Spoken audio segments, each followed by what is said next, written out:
We start tonight with Dr. Nandipha Magudumana and her 5 co-accused who will now return to court next week to continue their attempt to get bail. Magudumana appeared in the Bloemfontein Magistrates Court alongside 2 recently arrested G4S former employees. They face a litany of charges including aiding an escape by an inmate, the violation of a corpse and fraud. It comes a day after government rescinded the contract with the G4S to run the Mangaung Correctional Centre.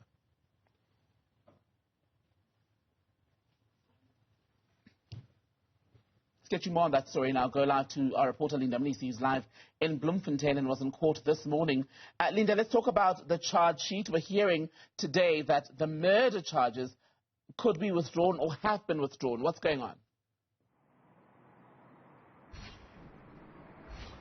Well, Tambagile, it appears as though the murder charges may have been withdrawn, looking, of course, at what the state said in court today, saying that, there's an update in terms of the charges. In fact, it was something that was revealed by the defense, Dr. Nandipha Magudumana's lawyers, to be precise, saying that there are new charges that have been added. The charge sheet seems to have been changed. And we managed to catch sight of what is believed to be that charge sheet, and the murder charge is not there. Throughout the afternoon, members of the media, I can tell you now, here in Bloemfontein, have been trying to get a hold of the NPA with no luck to confirm, of course, what we're seeing in those court documents. All the charges that are seen in this particular charge sheet is that of fraud, violation of a corpse, escape, as well as defeating the ends of justice, amongst others. One charge that seems to be dominating that charge sheet is that of corruption, which is said to have led to, of course, the escape of Thabo Bester, particularly drilling into who could have been offered what in terms of, monies that may have exchanged hands to aid Thabo Bester's escape. That's what that charge sheet basically entails.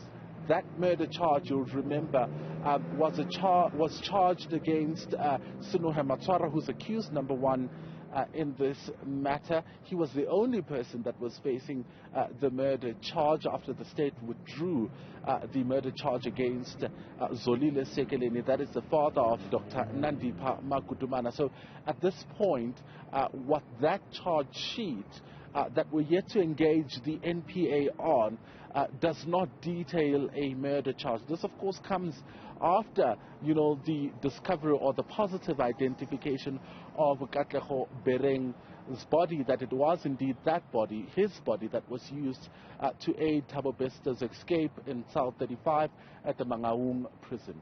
And Linda, any indication at this stage? Yes, we're still in the bail application phase of the case, but how prepared is the state to take this case on trial? Well, at this point, it's still early stages, Tembekile. You'll remember they're not ruling out the possibilities of making more arrests, and that means that as and when they add new accused persons in this case, the information comes and it's regarded as new information, which may, of course, lead to a change in the charge sheet and a change in some of the charges.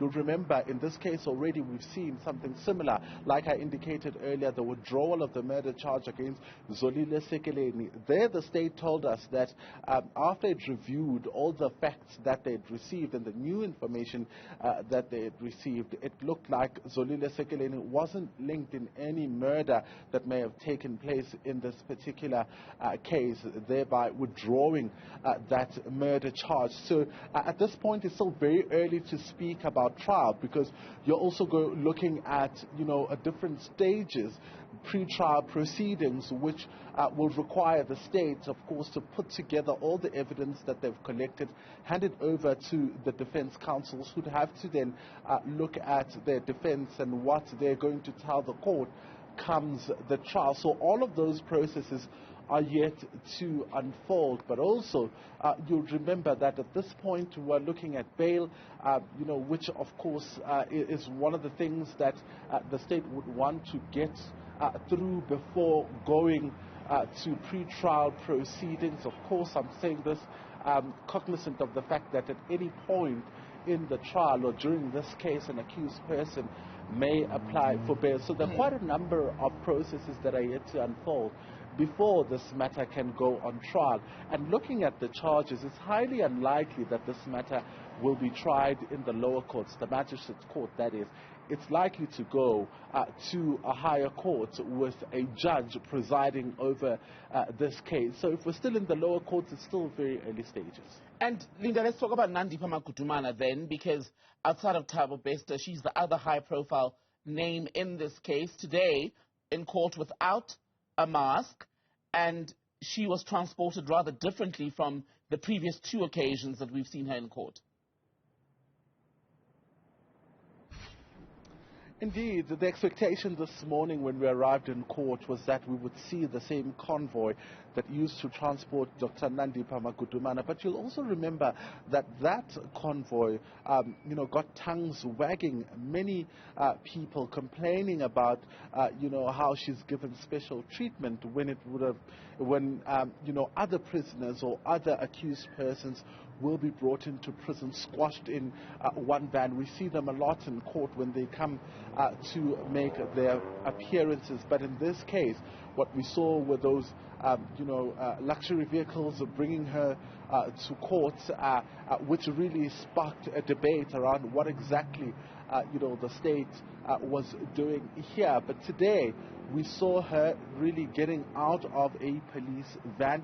Behind that police van was a black, luxury vehicle, a black BMW, which largely was occupied by police officers. We saw them exiting that vehicle, running towards the police van, carrying, those rifles, before she, of course, emerged and entered into the magistrate's court. So that's a different view in terms of, her arrival. It's clear that the state may want to do that going forward, and of course trying to keep with what it usually does with other accused persons. But you also touched, Mbigile, on the fact that she appeared in this court unmasked, which is, one may see it as perhaps a continuation of what we saw during the last court appearance. You'll remember the state making a request to the court to ask her to remove that mask and that hoodie, which she often came to court wearing, which basically hid her identity. So today, Dr. Nandipha Magudumana seemingly, quite prepared for the media frenzy that, of course, was awaiting her arrival. A lot of pictures being taken in court and a few interactions as well with members of the media. If you called her name while she was sitting there in the witness box, she would turn to look at you and nod. Many journalists asking her if she was okay, and she would nod at that, but not responding to questions around whether she was hopeful that the court would grant her bail. Mnisi live for us in Bloemfontein. Thank you very much for that update, Linda.